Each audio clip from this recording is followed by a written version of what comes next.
Hey, folks, today is Monday, October 8th, 2018. This is Roland Martin Unfiltered, broadcasting live from Los Angeles. On today's show, we'll talk about what's happening in Georgia. Here we are 29 days away from the election, and we're already seeing drama when it comes to irregularities at the poll. The challenger to Stacey Abrams for governor in Georgia, he's the Secretary of State. They have been removing folks from the voter rolls, and journalist Greg Palast has been on top of the case. He'll join us right here on the show. Also, drama in Texas as they also are messing around with the right to vote. Republicans, this is a part of their strategy, voter suppression. We'll break it down right here on the show. Also, Donald Trump, he wants to continue, or he wants stop and frisk to be national policy, even though we know it is a racist policy that was successfully repealed in New York City, and there was no increase in violence. Today, he talked to a police convention. No shock what he had to say about that as well. Also, Reverend Dr. William J. Barber is the winner of a MacArthur Genius Grant, $625,000 over the next 5 years. We'll talk with my frat brother about what he is going to do with the money and what is happening with the Poor People's Campaign and how they're mobilizing people all across this country to vote in the midterm elections. Also, in Georgia, a white police officer says she was shot by a black man. She flat out lied. Her police chief will join us live with the details on how she was exposed as a liar. Also, speaking of dodgy cops, the cop who shot and killed Tamir Rice, guess what? He's found another job at a police department in Ohio. Talk about a damn shame. He gets second, third, fourth chances if Tamir Rice is dead. Also, folks, Laura Ingraham of Fox News, she celebrated Brett Kavanaugh's confirmation to the Supreme Court with someone on her show. Let's just say things didn't go quite well with their selfie. Yeah, y'all gonna get a kick out of this as well. And also, last week, a lot of folks on my social media account were really upset with me posting a video of this Caribbean sister dancing. Well, I talked with sexologist Michelle Hope about that. And trust me, if you got a problem with it, she's got a few words for you as well. It's time to bring the funk. Roland Martin Unfiltered. Let's go. Whatever the biz, he's on it. Whatever it is, he's got the scoop, the fact, the find. And when it breaks, he's right on time and it's rolling. Best believe he's knowing. Putting it down from sports to news to politics. With entertainment just for kicks, he's rolling. It's on go, y'all. It's Roland Martin, rolling with Roland now. He's funky, he's fresh, he's real, the best, you know he's Roland Martin now.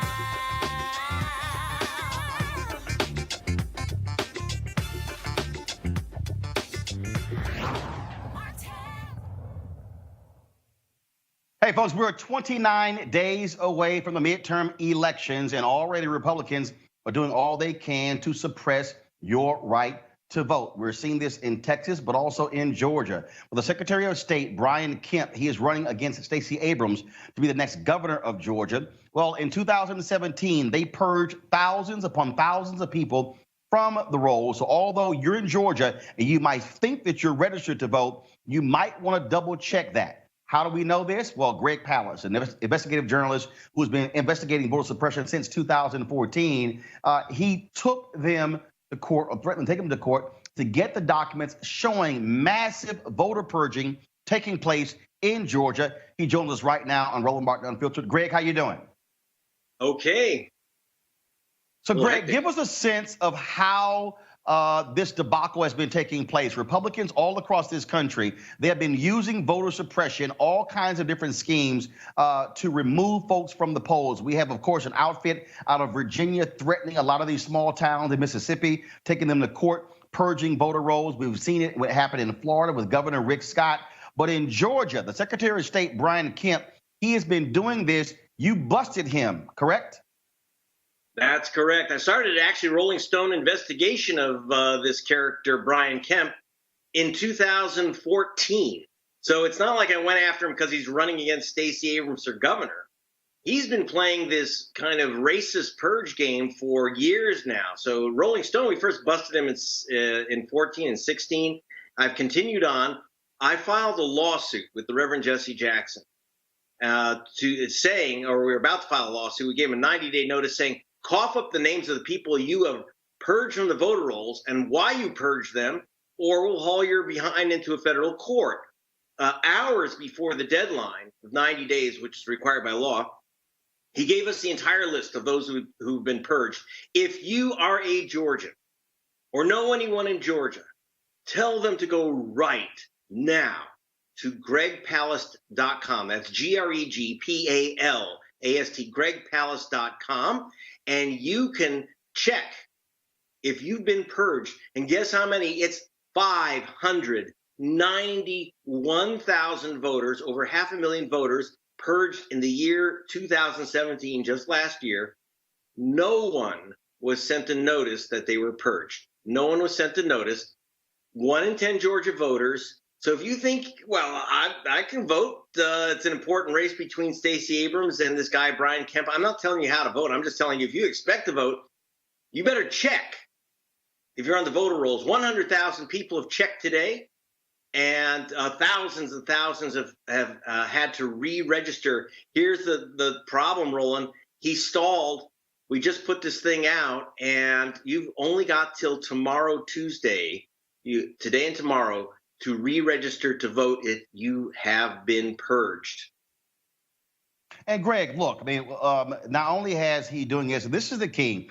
A lot of people don't understand that it is the Secretary of State that really determines what happens with the vote. We also know that in the last election, Brian Kemp destroyed the hard drives of folks who voted, so they could not actually go back and double check to see what the impact was. I mean, this is a guy who was playing games with the voting rolls and the votes there in Georgia.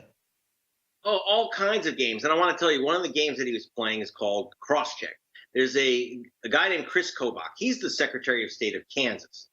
He's a white supremacist, and I don't use that phrase very often. In fact, I don't think I've ever described any other official as a white supremacist, but he is. He's counsel also for an organization that claims that its work is to maintain a European America. Well, what does that mean? I think we know what it means. And one of the way they're doing this is that this guy, Chris Kobach, has created a list called the Interstate Crosscheck List. He gave 500,000 names to Brian Kemp. We have 108,000 of those names that Chris Kobach told Kemp to remove on the grounds that these are voters who left the state of Georgia. We have had experts go over every single name on that list. Of the 108,000 names of people that supposedly left Georgia, 106,000 are still in Georgia right at the voting address where they were registered. And yet they're losing their vote. They have no notice. And if they show up to vote at the polling stations, for example, there are 357 gentlemen named James Brown. Now, why did they put them down on the crosscheck list? Because believe it or not, Roland, they found a James Brown living in Detroit, in Motown, and a James Brown in Virginia, and a James Brown in Arizona, etc. They found hundreds of James Browns, and they're saying it's basically the same guy, even though they're pairing up the James Browns of Georgia with James Browns, like, for example, James Edward Brown is supposed to be the same voter as James Thomas Brown. I can't make this up. James Brown Jr. and James Brown Sr. are supposed to be the same voter. If your name is Jackson or Brown or Rodriguez or Garcia or Kim, look out, because there's a very good chance you're on this purge list. If you failed to vote and decided not to vote in 2014 and 16, you're almost certainly on this list. You have a right to vote, but they've purged you anyway. They're only supposed to purge you. So Greg, for instance, there's a famous fisherman named Roland Martin. I also have my Google alert set to that. And then there are several other Roland Martins that have popped up over the last, couple of weeks. And so what these guys are saying is that, so we got a Roland Martin who's registered in Texas. Then there's a Roland Martin who might be in Wisconsin or in Florida. They're saying, that's the same person. Take the name off the list. Yeah, because what they're saying is either you're voting twice, which is a crime, or you just moved. So you moved to Texas to go fishing or whatever you're doing, right? So, but it's evil and it's racist because when you use common names, just so you know, 85 of the 100 most common names in America are minority names like Garcia, Rodriguez, Martin, and Jackson. Let me tell you, they have the whole Jackson 5. In fact, 5,000 voters in Georgia are named Jackson that are on this hit list. So please go to gregpalast.com, GREGPALAST. That's myname.com. We put it up there because it was technically the easiest. Put in your first name, your last name, your zip code. You'll get back your street address. If that's your current address or a former address, I'm telling you, you got to re-register right now. We'll have a link there. Secretary of State's office, Brian Kemp, sos.ga.gov is where you go to re-register. And you have 2 days to do it. I'm sorry, that's all they gave us. We still may sue him, by the way, to get everyone's name back on. All right, Greg Palast, we certainly appreciate your hard work, and we'll keep pushing this story out to our followers as well. Thanks a lot. You're very welcome. All right, folks, as you heard Greg just say, Georgia, tomorrow is the deadline, October 9th. Texas is also the deadline to register to vote. Here are the other states where the deadline is tomorrow. And so if you're living in these places, I want you to understand if you're not registered to vote, this is the list. Arizona, Arkansas, Florida, Georgia, Indiana, Kentucky, Louisiana, Michigan, Mississippi, New Mexico, Nevada, Ohio, Pennsylvania, Tennessee, Texas. Let me repeat that. Arizona, Arkansas, Florida, Georgia, Indiana, Kentucky, Louisiana, Michigan, Mississippi, New Mexico, Nevada, Ohio, Pennsylvania, Tennessee, Texas. Those are the states where October 9th, tomorrow, Tuesday, is the deadline to register. Your voter registration form must be stamped by the date in order for it to be official. And so if you're unsure, fill the voter registration form out again. There's nothing that says if you already registered, you can't fill that form out. You can still do so. We want to make sure everybody is registered. If you live in another state, I want you to text, email, call your relatives, double check, and especially the millennials, folks who are Gen X, who are Gen Y, who are Gen Z, millennials as well. Make sure that they are registered to vote, because if you're not, forget about it in those states after tomorrow. Now, former First Lady Michelle Obama, she is doing all she can to also get folks registered to vote. Here's a PSA that they're distributing to encourage folks to do their duty and use the power at the ballot box. Why should I vote? Nothing ever changes. The system is rigged. Why bother? Whether you're trying to get dinner on the table after working a double shift, dropping baby off with grandma, or studying for exams, voting can feel like the furthest thing from your mind. You might even feel like it's just not worth it. But that's exactly what some people want you to think. The truth is, when we stay home, things stay the same or they get worse. But when we all vote, we get new ideas and new energy. We get leaders who share our values and listen to our voices. That's how we change America. And that's why it's so important to register right now and vote this November. And in every election, go to whenweallvote.org or text We All Vote to 97779 to get started, and know that your vote will make a difference. Be sure to get registered and get to the polls on November 6th. All right, folks, one of the reasons I'm here in Los Angeles, because I am participating in an effort, interviewing a variety of people to encourage folks to go out and vote. I just finished interviewing Erica Ash. I'll be talking to comedian Ali Sadiq, also talking to Chuck D as well, and several others about the importance of voting. And so I look forward to bringing you those interviews right here on Roland Martin Unfiltered. Right now, I want to bring in our panel. We have, of course, Eugene Craig, CEO of the Eugene Craig Organization, Avis Jones-DeWeaver, leadership strategist, as well as Michael Brown. Of course, Michael, he is a former Finance Committee member of the DNC as well. So, folks, let's get right to it. Eugene, I'm going to start with you. I have long said that one of the reasons black people will not vote for Republicans is because as long as Republicans are playing the game of voter suppression and they are messing with folks' right to vote, black folks will have none of it. I agree 100% with you. It's a racist tactic. There's no place in our civil society for voter suppression. The right to vote is sacred. And, Republicans, compete for the vote. Don't try to steal an election by keeping people from voting. And again, we're hearing these fishy reasons, Avis, in terms of this idea, in terms of, well, if you haven't voted, okay, the cross-check your name. I mean, Chris Kobach, he got blasted in court over the summer, where he tried to somehow suggest that that this federal judge was killing him, and showed how ridiculous they are in what they're doing. But again, what Republicans want to do, and we've seen this in Georgia, we've seen it in Texas, we've seen it in so many other states, they want to frustrate people, but they just say, you know what, I give up, I'm not going to vote. Absolutely. I mean, they understand that they are losing the demographic battle. As I speak with you today, the majority of babies born in America are babies of color. And so, as Eugene alluded to, instead of fighting in the sphere of ideas and seeking to earn people's vote, they're looking to tilt the game. They're looking to jerry-rig the game in their favor by stealing people's vote. It is a specific strategy that they have pursued for years, and it's something that I believe they're going to continue to pursue as long as they can get away with it. Michael. Well, you know what, Roland, it's interesting that here's what the GOP does, and frankly, they do it very well. They're more interested in winning than the consequences, because they'd rather win and then worry about the consequences and the fallout later. And I think we saw a lot of that, what happened with the Judge Kavanaugh debacle, is Senator McConnell was like, I don't care what happens. Frankly, I don't even care if we lose the House and the Senate, as long as we get our guy on the court. And Roland, I don't know if you remember back when my father was chair of the Democratic Party, he used to say, I want to win, I don't want to make a point.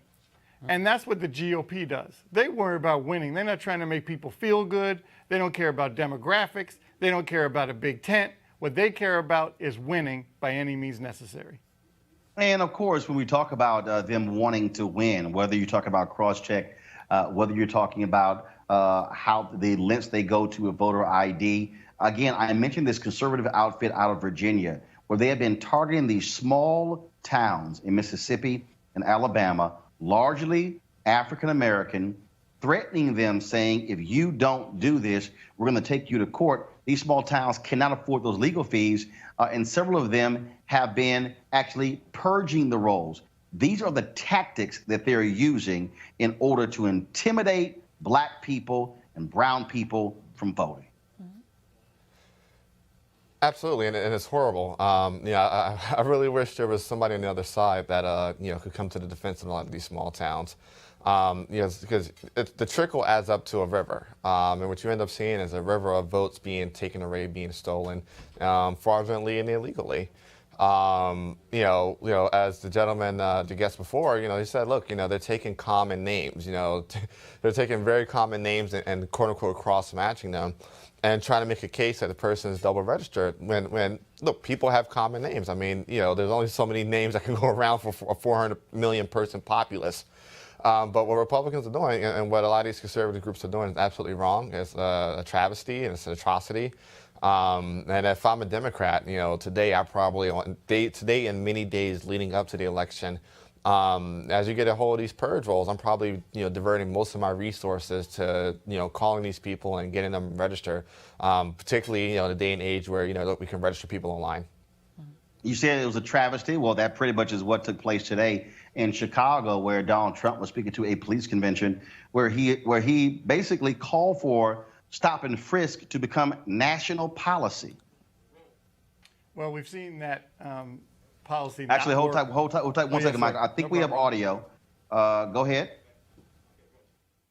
And I have directed the Attorney General's office to immediately go to the great city of Chicago to help straighten out the terrible shooting wave. Want to straighten it out fast. There's no reason for what's going on there.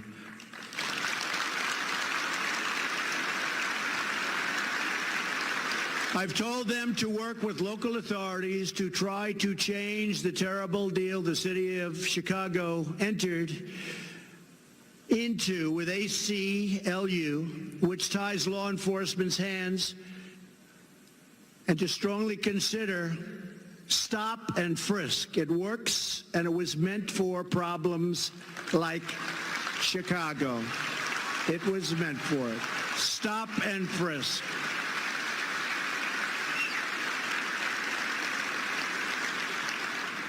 And Rudy Giuliani, when he was mayor of New York City, had a very strong program of stop and frisk, and it went from an unacceptably dangerous city to one of the safest cities in the country, and I think the safest big city in the country.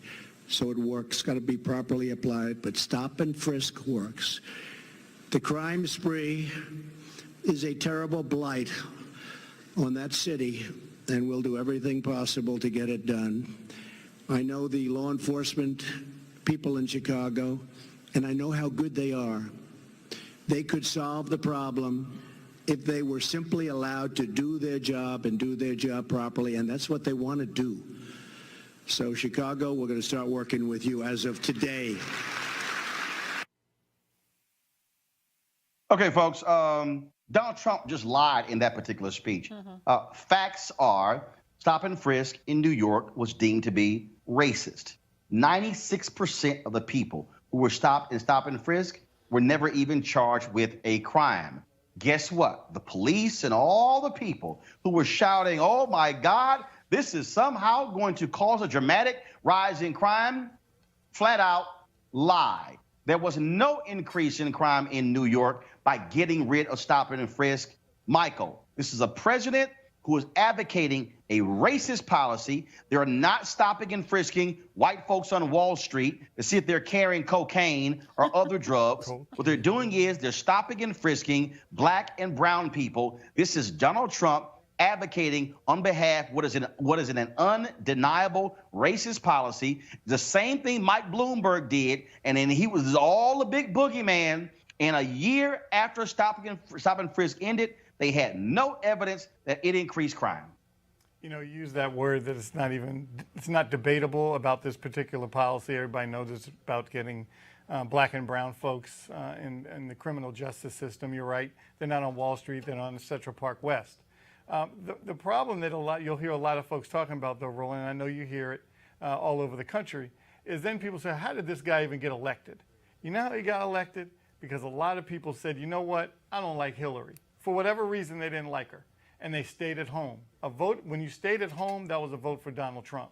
So now I hope people understand that elections have consequences. You can't just sit at home, hope for the best. You need to get out. If there's a line, stand in it. If it's raining, get an umbrella. If your kid needs a babysitter, find one. Either way, you need to vote in November. Avis, again, to stand in front of police, this is a president who's afraid to come talk to the NAACP, afraid to come to the National Urban League, afraid to go to the National Action Network, afraid to come before the NAACP Legal Defense Fund or the Lawyers Committee for Civil Rights Under Law. He has yet to sit down with civil rights organizations as a group. He is advocating an absolutely racist policy that simply isn't true. And what he's doing is he's letting these Chicago cops off the hook who are still mad that Jason Van Dyke was prosecuted in the killing of Laquan McDonald. They have purposely slowed down police activity there because they basically want to say to the city, if you dare hold any one of us accountable, we're going to shut this whole thing down and let mayhem just happen all over the streets of Chicago. Absolutely. And we know that was the same tactic that Baltimore police used as well after the murder of Freddie Gray. But here's the larger point I want to make here. Not only is that policy racist, it was also found to be unconstitutional. And this is supposed to be someone who is supposed to be protecting, defending sort of the stalwart of the Constitution. Instead, he is who he always is. He's a liar, he's a thug, he's a rogue, okay? This is absolutely wrong. As you mentioned, getting rid of it did not lead to a spike in crime. And I just want to echo the point that was just made. The reality is that this was completely predictable. He campaigned on a platform of law and order. And as African Americans in our history in this country, we know exactly what that appeals to. We know exactly what that's referring to. That's referring to using very violent actions against our community, in particular through the guise of increased police presence and force and power. And now he is about to implement his campaign promise as it relates to that. And finally, I would just say that I agree. Unfortunately, when we don't show up as we should at the polls and instead fall for these okey-doke tactics of these protest votes or voting for people who don't have a chance in hell of winning, is really what I want to say, this is what we end up with. And so we need to definitely make sure that we can learn from this mistake and make sure that we do not replicate it in the future. Eugene. Man, look, this guy is trash. And every single day he reminds us that he is trash. With trash policies, with trash people around him. I think it's interesting that, he would, let's take a step back. This is the same guy who a year ago around this time stood in front of the NYPD and said, hey, I hate that you guys, take care when you're putting people in cars when you arrest them. Why don't you just, go ahead and let their head hit against the ceiling of the car. This is the same guy, he brings up Rudy Giuliani. It's the same guy that flirted with Rudy while he's in drag. This is the same guy. He's told us, it's the same guy who boosts, folk like Dan Bongino and Sheriff Clark. We know, he's trash. We know his policies are trash. The thing is this. We're going to talk about, pivot this to voting. November is 29 days away. Election day is 29 days away. On that ballot, you're going to have federal races, but you're also going to have state races. You're going to have a lot of seats on the ballot, a lot of offices on the ballot that's going to determine who your county sheriff is, who your county state attorney is and DA is, who's going to hire the chief of police that's going to set policies for the police department. If I'm in Chicago or any other major city, that's a major issue for me. Baltimore 2020, Mayor Pugh's going to have to deal with, the situation of the Baltimore police, I heard, essentially, going Conor McGregor on people. Stop and frisk is a failed policy. It's an unconstitutional policy. And we experienced arrest on site with Martin O'Malley in Baltimore, 10, 15 years ago. But November 2018, the defining issue needs to be who's going to hire a police chief, what the policies are going to be, and give a middle finger to the president's trash policies with the trash people that he surrounds himself with. I'm going to move on to the next story. I'm going to ask my next guest actually about stop and frisk, but also about this story here. And that is Sherry Hall. She was a police officer, folks, with the Jackson Police Department in Jackson, Georgia. Last week, she was sent to prison for 15 years. No, not because of police brutality, not because of drugs, anything along those lines. It is because she lied about a black man shooting her while she was on duty. Now, we've talked a lot on this show about police officers who lie in reports and who lie to supervisors. Well, she made this story up, and she told local station CBS 46 the day after this quote, unquote, attack. Just out patrolling the area and encountered I don't want to say suspicious guy, but just a guy kind of in the woodlines. And he had the presentation of somebody that might need medical attention or might have been under the influence of a substance. And I began talking to him, trying to get him to come to me and or to step out to me. And during that time, we had a little bit of a confrontation, and he fired a shot. And then I began to return fire and take cover. Were any words exchanged? Did he say anything to you? Or? There was some words, but I don't recall all the words that were exchanged, and then a lot of them were incoherent. You couldn't understand exactly what he was saying. And I don't think he even knew what he was saying. You were just trying to make sense of it all at that point. And all of a sudden he goes to his waistband and... No, it was very fast. It all happened fast. He was sitting down and come up to a standing up position. And at the time he was coming up from a standing up position, that is when I believe he drew the weapon. When he fires, do you immediately feel the impact, or what is your adrenaline allowing you to kind of...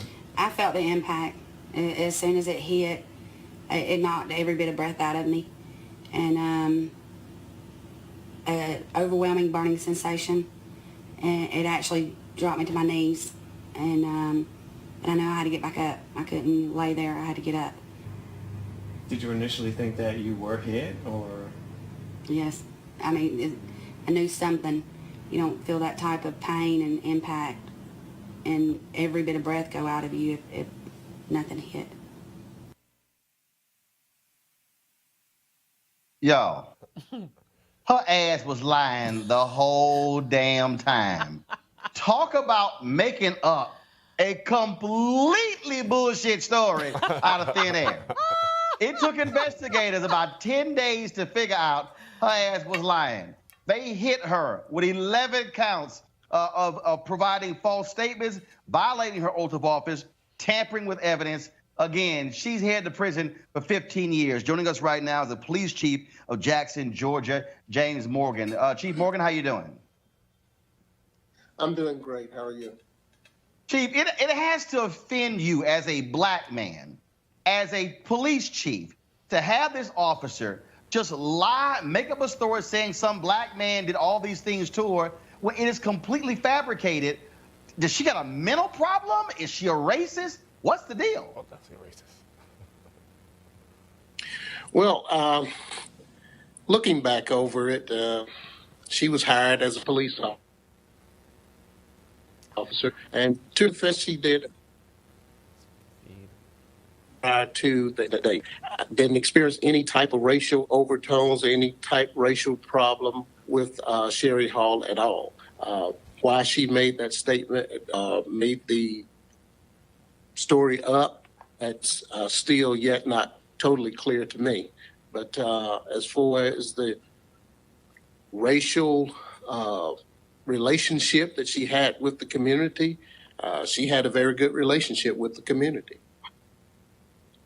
And so, as this thing began to unravel, when you were first told, Chief, she's lying, this didn't happen, what was your initial reaction? Well, my past experience detailed the fact that the story that she had given first was some flaws in the evidence that appeared at the scene. And after the Georgia Bureau of Investigation was called to investigate the incident, what I told them exactly what they did. Did I want to believe her at first? Yes, I did. Was I angry? Yes, because to me, initially that was an attack on a police officer. But after looking over the scene and other evidence that was displayed, then it was apparent that her story was just not adding up. So she's going to prison 15 years. Chief, do you believe, because I've long said this here, that if an officer is busted for lying to authorities, lying to their fellow officers on a police report, I believe they should be fired, because I could be prosecuted for making a false statement. I just think it has to be that sort of tough signal to tell any cop, you lie on a police report, you lie in an investigation, you lose your job. Well, looking at it from my lens, it is completely maybe different from the general public. The way I see it is we are held to a higher standards as law enforcement officers. So we're not supposed to lie. It's just that simple. People fabricate statements. So when these things happen, it is up to us as supervisors or police chiefs, sheriffs, or whomever to determine the proper protocol to go by in getting these people to come forth and tell the truth. So in this instance here,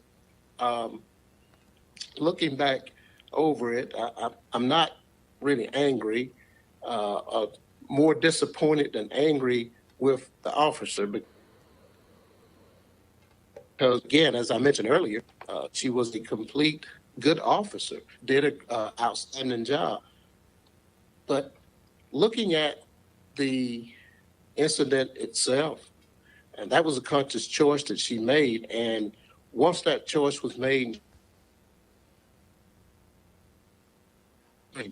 looks like we're having some issues here with the Chief's FaceTime there. And so, Chief Morgan, I certainly appreciate you joining us. And so sorry, I wish we could have had a good connection there. But again, thank you so very much for joining us. And glad to see you and your officers doing the right thing. And again, this officer going to prison for the next 15 years. Speaking of cops who do wrong, the Cleveland cop who shot and killed Tamir Rice, guess what? Has a new job as a police officer. Timothy Loman was hired in Bel Air, Ohio, okay? And the police chief there, Richard Flanagan, said that Loman deserved a second chance as a part-time officer. This is the guy who was fired by the Cleveland Police Department for reasons not related to Tamir Rice's death. He was deemed unfit for duty, dismissed for giving false information on his job application. Now, not only this here, Loman, now here's the piece. Loman was forced to resign from another police department in Independence, Ohio, because he was deemed unfit to be a police officer. I want to go to my panel here. Damn, Eugene. He's unfit in one police department. He goes to a second police department, shoots and kills Tamir Rice, deemed unfit to be a cop, and he gets hired at a third police department. This is why I believe, again, because first of all, police officers have to have their peace license. Yes. This is where the license to be a cop should be revoked. Yep. So you don't have some police chief in some small town going, hey, let me give him a second or third or fourth or fifth chance. No, there should be an independent body that reviews cops like this. They should be able to snatch their license, just like law licenses are snatched, just like cosmetology licenses are snatched. Yep. I don't care what it is. That should be the case when it comes to these cops. It is a shame that this man has gotten a job as a cop. Yeah, I agree with you 110%. I think there are a couple solutions here that need some serious looking at. The first is there should be a board, there should be a system, there should be a national database that keeps track of every single officer, of every single test, every single license, and That's every right. single infraction that they have been involved in and with. The second part of that is that when you have officers that commit perjury, that falsify reports, that mess with evidence, that collude to cover up things, there needs to be a mandatory minimum attached to those crimes. That's the message that needs to be sent. I mean, it should be a federal mandatory minimum. There should be a felony. If we entrust you to protect our rights, protect our persons, protect our property, and you violate that and violate our rights, you should lose your rights. And so I think we have to look at some solutions. We absolutely do. I mean, this is the abuse has to stop. Absolutely. Avis, again, I mean, I look at these excuses that are being offered by, he deserves a second chance. This man was barely out of the vehicle, not even 5 seconds before he was firing at Tamir Rice. Absolutely. This cop, this Timothy Loman has no business ever with a badge and a gun. Go get you a job at a convenience store. Go pump gas somewhere. But this man should not be trusted with a badge or a gun. Absolutely. White male privilege is a hell of a drug.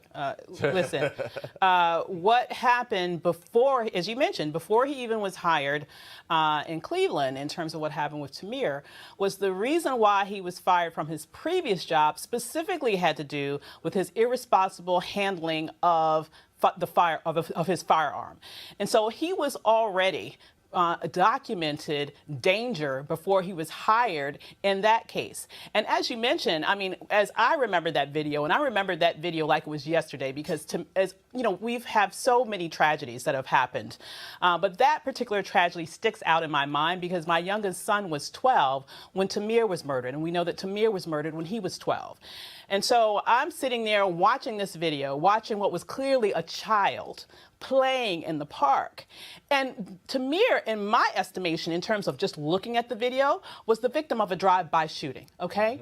Tamir was killed before that car came to a complete stop, all right?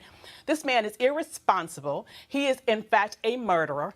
And if they didn't have the guts to do what needed to be done in the wake of Tamir's death, it is especially beyond disappointing. I would argue that it is sort of angering that you have this other police department that is willing to let this danger to the public back on the public's payroll. Just to think about it, taxes. People's tax dollars are paying for a murderer to go out there and have a third chance to kill again. You know what, Michael? I would hope the citizens of Bel Air, Ohio, rise up and go to their city council and say, tell this chief to send him packing. We don't want this man who has been deemed twice unfit to serve being even a part-time cop in our city. Well, Chief Flanagan should be ashamed of himself. I mean, that's just silly season there. But I want to go back to your previous guest and the chief of police, and I forgot his name. I remember Chief Flanagan. Chief Morgan. Chief Morgan. I have a couple questions. One, who shot her is A, because he never really said what happened.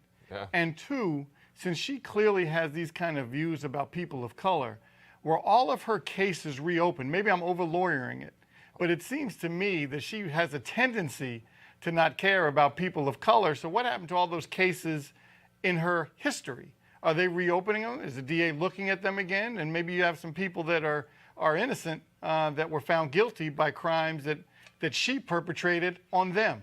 So it'd be interesting to find that out. Again, I don't know if Chief Morgan has looked into that. I know you were having some technical difficulties, but I was just curious about it. Again, A, was she shot? Who shot her?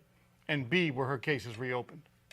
All right, folks, hold tight 1 second. Going to a break right now. When we come back, we'll chat with Reverend Dr. William Barber, the latest winner of a MacArthur Genius Grant. He's an alpha man. Of course, he's a genius. We'll talk to him next, right here on Roland Martin Unfiltered.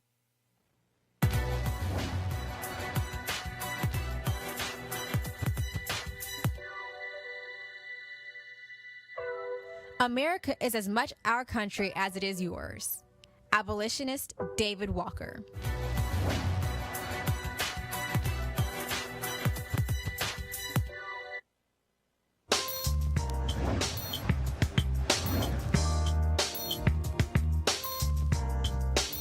All right, folks, HBCU Giving Day. Our school for today is Benedict College. It is, of course, www.benedict.edu.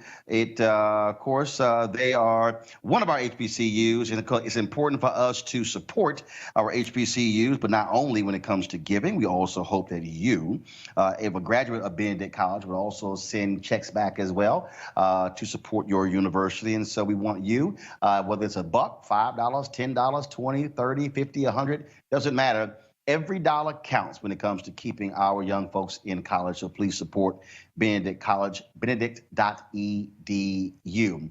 Somebody who can spare a couple dollars to give these days, Reverend William J. Barber. Last week, folks, he was announced as one of the winners of the MacArthur Genius Grant. It is an award which comes with $625,000 over the next 5 years. He, of course, longtime state chair, leader of the NAACP, still a member of the national board of the NAACP, also one of the conveners with repairs of the breach. They have been very much involved in the Poor People's Campaign, picking up where Dr. King left off in the SCLC in 1968. He joins us via phone from Kansas. First off, Doc, congratulations. Thank you, Roland. Thank you. You know, that was a shock, man. When they first called me, I thought it was a prank joke. And I said, what in the world? Then they told me it was for real. They've been watching me for a while. It was anonymous. They couldn't say who nominated whoever. I started just crying, man, like a little baby, thinking about all the years of work. But I'm humbled, man, and thankful. And, of course, you are out there doing the work in terms with the Poor People's Campaign. And so got to ask, it takes money and dollars to do these things. Are you also still pastoring your church there in North Carolina? Simple question. What you going to do with the money? Well, you know what I'm going to do with it is keep doing this work. It's funny about this grant. This grant says they give the money to you, not for what you've done in the past, but what they expect you to do in the future. They expect you to continue to work. You know, working in poor communities is what we're doing. A lot of times we have to go where people cannot even afford us to come. So our plans are to take a look at how do we use it once things start happening in January to further this work. You know, I was in police custody when they announced it in Chicago, standing with low-wage workers and janitors and McDonald's workers. I'm here today in Kansas the day after Trump left. We're having thousands of people out tonight for Poor People's Campaign National Call for Moral Revival hearing, where poor and impacted people impacted by systemic racism, poverty, ecological devastation, a war economy, are testifying. And the reason they're doing it is the politicians can't talk tonight. They've been invited to come listen. And we're registering people for the movement who vote. Because I think one of the things, Roland, that you not only need a villain to vote, you need a vision to vote. And I'm saying the Democrats, we should just tell folks, be against Trump. Be against Trump because you are for. And if you take out your anger on Trump, on these state legislators and these Congress people, because you are for, because you can bet your bottom dollar, extremists have an agenda. When they run, they know exactly what they want and what they're intending to do. And we've got to take them on, on that term. So that's what we're doing here tonight. Kansas, then we'll be in Missouri the day after, and we just continue to move across the country. Reverend, I got to ask you, a little bit earlier, we were talking about what Republicans are doing across this country with voter suppression. Yeah. We're seeing Greg Palast in this investigation discovered 591,000 people, names purged from the voting rolls there. Texas drama there as well. Of course, you have seen this thing up close and personal with some of the most evil people in the country. That is the North Carolina Republican Party. And I keep saying that this is flat out, I don't care what anybody says, this is affirmed policy of the Republican National Committee. It is. I mean, and clearly, and it started in 2010, which also coincided with the time that the Chamber of Commerce decided that they wanted to take a look at how they could take over the Supreme Court.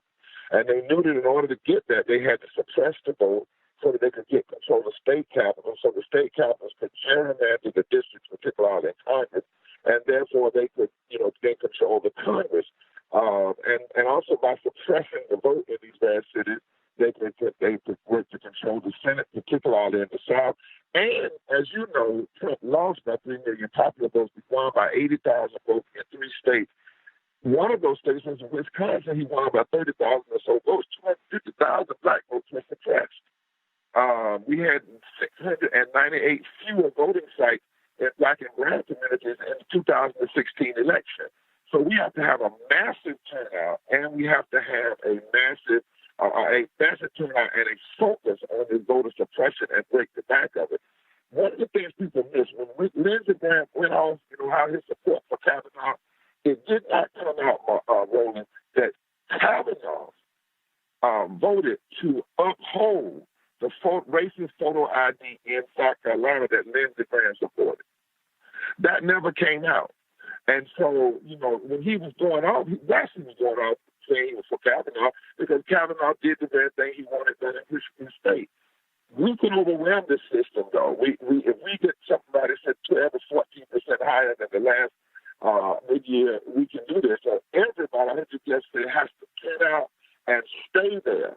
And not just turn out the voters, we have to turn out everybody. I was at a rally last night, Roland, and we were talking about how over 2 million people in North Carolina who were registered to vote last time didn't vote, and 500,000 of those were African Americans.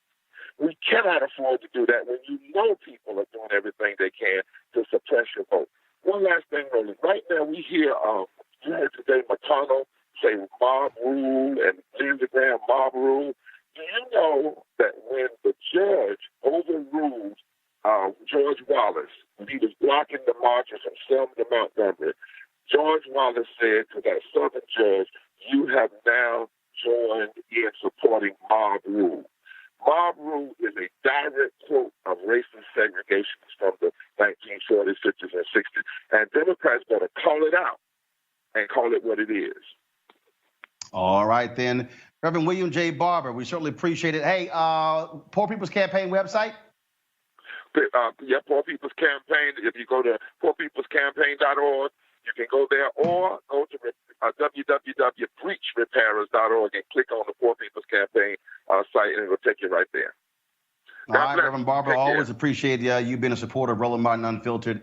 Thanks for coming on. Yes, sir. All right, thanks a bunch. All right, folks, he mentioned Brett Kavanaugh. Of course, some conservatives were just so elated with him winning because now they have a rock-solid 5 votes on the U.S. Supreme Court.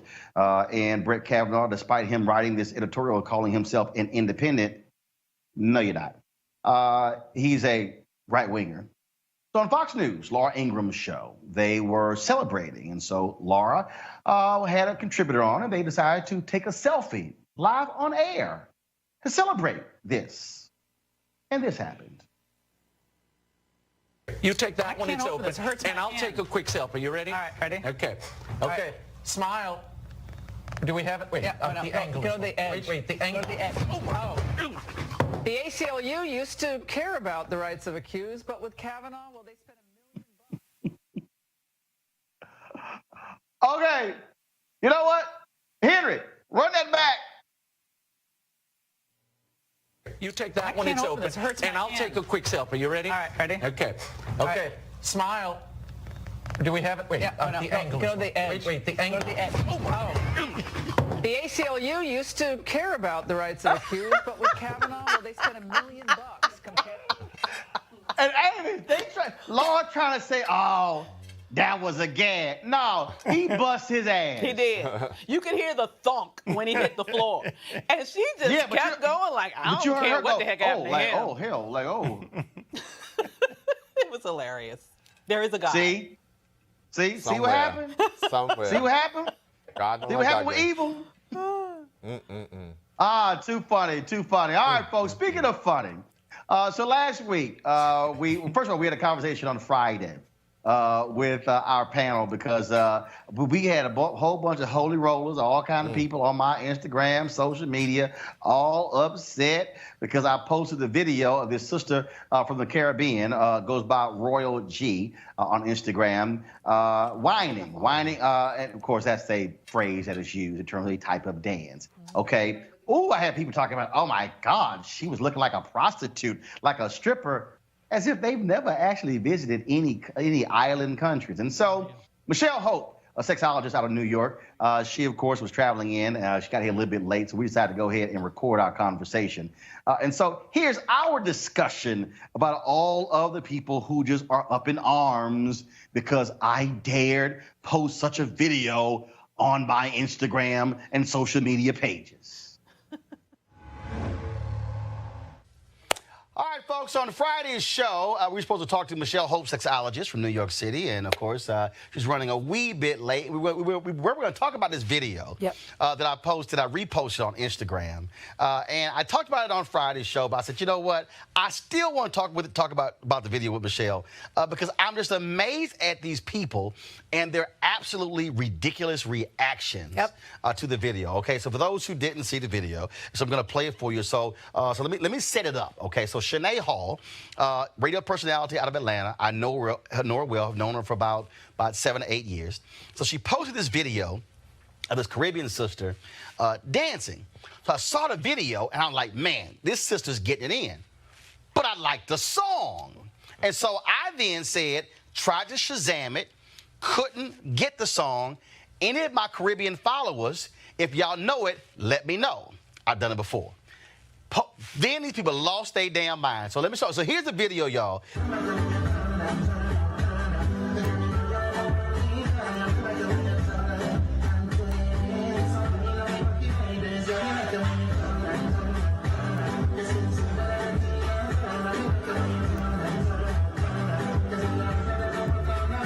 Okay, nice jam. I like soca music. So, okay, so I put it out there on Instagram, on Twitter, on Facebook. Oh, you know that's not what you were looking at. D.L. Hughley even posted, he said, I didn't realize that was music going on. That was all the different reactions. Then you had these holy rollers. Oh, you a married man. I can't believe you posted that. That's disrespectful to your wife. No married man should be posting that. I mean, they started all this sort of stuff. Now, let me be real clear. I don't give a damn, okay? I don't care what they think, okay? My stuff's straight in my household, so I don't really care what they think. But it's amazing, and I also said, Michelle, that clearly a bunch of y'all don't have any passports. Because if you go to Caribbean countries, that's nothing. That's nothing when you see folks dancing, Trinidad, Tobago, Barbados, St. Croix, St. Thomas, Bahamas, Jamaica. I mean, that's the culture to soca music. Right, right. Well, I think what's really interesting, what if that had been a man that you had seen and had put that up? Then what would people say, right?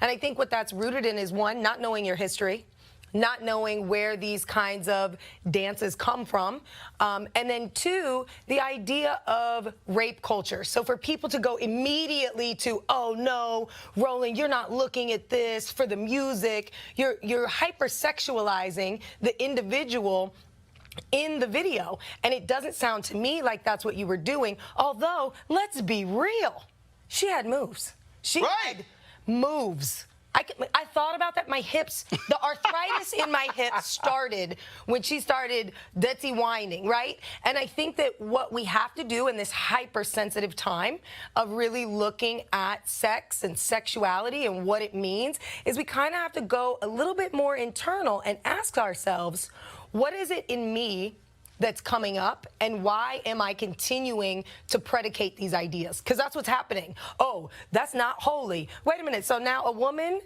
can't dance to a song because automatically we think about sex? Well, and again, for me, that's also the problem in that, because first of all, as somebody who dances, I posted this video on Instagram. In fact, before I do that, though, it was interesting. So this sister here, we go to my iPad. So this sister here, this is what she posted on my Instagram page. She said, for all the non-readers, he said, all caps, multiple times that he wanted the name of the song. Even still, even if he wasn't so, what if he posted this picture? You think his wife is going to jump down his throat over a repost? They've been married long enough not to have these insecurities. Y'all need a damn life. Somebody get Roland the name of the song. Okay, guess who replied? Who? My wife, J. Hood Martin. Hashtag say it again for the people in the back. Right. I think that that's also, it's sexual politics. It's policing politics. They're trying to police what you and your wife do. Or what they're trying to say is also, you're public. You shouldn't be posting these things because, you know, you're a known person. But see, again, that's them in their own minds hypersexualizing the video. It has nothing to do with you being public, you being married. It's policing. It's like public policing politics. How dare you tell me what I can post and how that's going to impact my relationship with my wife? You don't know what we do behind closed doors. Maybe your wife sent that to you like, babe, look at this. Who knows? And I think that that's a large part of some of the issues and breakdowns in communications we have in our community. But then also I think that, look, if I had said, oh, man, look at this fine sister getting it in, okay, then you can say whatever you want to say. I still think you're crazy. Okay, the bottom line is I said, I want the song. And you know what happened? I had a sister, Olivia.Bajan, B-A-J-A-N. She responded to it. She said, the song is Turner by Kevin Little, Soca King. I was like, thanks a bunch. Immediately went and downloaded it and then posted a video of me dancing to the song. And I'm going. I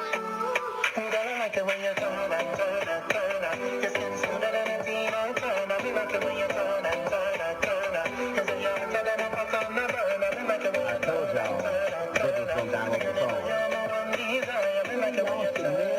Question above his motive. See, Kevin.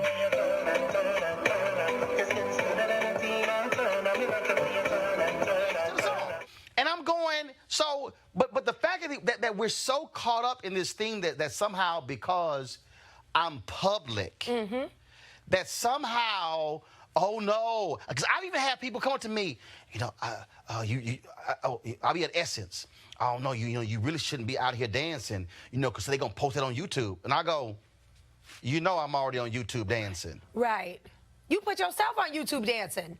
Okay, I was sitting here twerking the George Lopez golf tournament and put it on TV, and I'm going, why y'all tripping? I just think that we really do have folks who are repressed sexually. Absolutely. Who are so freaking out if you are a free spirit and you're not playing by their rules. Yep. And again, that goes back to the policing, and it continues to perpetuate unhealthy narratives around sex and sexuality when this country has a long history of sexual exploitation of black and brown bodies, that we have been conditioned to believe that anytime we put something up, oh, you've hypersexualized somebody, oh, you've hypersexualized this situation, and that's not necessarily it. You gave directives, please get me this name of this song, can you help me? And the lady had moves. Additionally, that is very common culture in the islands. And so check this out. So I got back from NAACP convention, and I was listening to this song in my kitchen. And so here we go to my iPad. So this video here got like 2 million views on Facebook, and so I was doing my alpha stroll, okay? So I had one of my African outfits on, and we were just sort of just getting it in. It's about 2 million plus views, okay? So let me go to another video, okay? Again, so people understand in terms of how I roll. So if I go to, there's another video that I posted, same thing, because, you know, I'm always dancing. You know this here. Yes. You know, I don't care. Look, I live by the hashtag live life love it. So this is another video here where Buddy Lewis and we were on a golf course in LA. And I had my boombox going, and Chris Spencer said, I bet you wouldn't, he said, I bet you wouldn't put on Atomic Dog. All right, I said, okay, cool. Yep. And Buddy's an Omega. So guess what? We started sitting, we had a step off on the golf course. Now we waiting to tee off. Okay. And so the problem is Buddy gonna kick. But see, Buddy gonna do this half spin. He can't do 360. See, Buddy Lewis, see, you saw that half, he couldn't go all the way around. But so we always do this.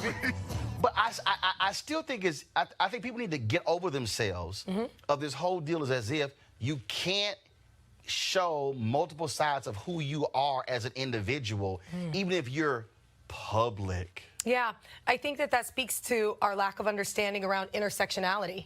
Intersectionality really speaks to you know, our race, our culture, our class, where we were raised, the norms that came up in our family, and that all kind of implicates like who we are. We all have intersections, and in spaces where we are or have been oppressed, we sometimes, I think, take on those ideas and then we spew them back out onto our own people without taking a step back and saying, you know what, they're just having fun. Additionally, people are jealous. People, because of the way they were raised, because of the ideas that they carry with them, they don't see that they can have fun like you. And you know what? I think, of one, you've hit it. I think because you got people who are sitting at home who are mad. And it's like, how dare you? How dare you be a free spirit? How dare you put a hashtag live my life, love it? Wait. Way before Lil Duval did his song, Living My Best Life, that was my hashtag. Right. Because my deal is, I'm going to go out and dance. I'm going to go dance. I'm going to have fun. I'm going to have a good time. I don't care if you're watching, because you know what? I'm not going to go out and sit there and it's like, okay, somebody might be watching me. I mean, I had somebody tell me, they were like, you know, yeah, you were at this club and you were dancing with this woman. I was kind of like, yeah, I was. I'm like, do you actually think I ain't going to dance with anybody? Matter of fact, I would dance with other women at a party at my wife at. Because she ain't going to dance all night. She like, look, I'm going to go sit down, but I'll dance 3-4 straight hours. But I just think that so many people out there who also have some jacked up relationships. Yep. Okay. My husband would never do that. Sounds to me like y'all got issues. Probably. Because why do you think if your partner goes and dances with somebody or reposts something that your relationship is over? It says to me that you're not secure in your relationship. And let's be real. We are people of color. We have been oppressed throughout history. And dance and singing and enjoying life has been a way for us to get through some of the hardest times. So I'm not quite sure why we are coming down on each other in a space where we feel alive, we feel full of joy. And if that is Dutzy whining, or if that is Omega stepping or Alpha stepping, then live your best life. That's all you got to do? Absolutely. Oh, but you forgot. I thought you were going to end it how you normally end it. What? Oh, Q-No, let your freak flag fly. Come on, baby. Y'all, I don't know. She just totally forgot. Yeah, Tell folks how they can reach you. All right, you guys can follow me at MHSexpert across all platforms, and keep an eye out for me. I got a few more things coming your way down the pipeline. All right, Michelle, always good to see you. Always great. Thank you. Oh, you got to love messing with people, Avis. Absolutely. I mean, I'm like, just, live a little. Travel. See the world. That's us. That's who we are. I say it all the time, Roland. First and foremost, people, in the words to Kid Cudi, stop trying to be God. That's not who you are. But more importantly, the thing is that if they think your IG is out of control, I'm so glad they aren't following me in my Snapchat. Oh. Michael. I was born. I don't think I want to follow your Snapchat. Listen. Hold on. Listen. I was reborn and raised in the words of the weekend. So, it is what it is. How many damn artists you gonna mention in today's show? He's dropping them all. Go ahead, Michael. In this world, Roland, I mean, what are we gonna say? Social media is just playing such an impact on how we live our lives, people's opinions on how we live our lives. And I think what you and the Sexpert said was exactly right. You can't give a damn. You got to live your life the way you need to live it for you and your family and your community. And that's why tomorrow, guess who's going to be on the show? The dancer, Royal G. Oh. So she's going to be on the show tomorrow. I hit her on the DM. She said, this is what she said. Really? She said, thank you. She said, thank you. No. Get ready I don't know her. I don't know her. If you thought you were getting comments before, wait till you get these new ones. First of all y'all calm the hell down.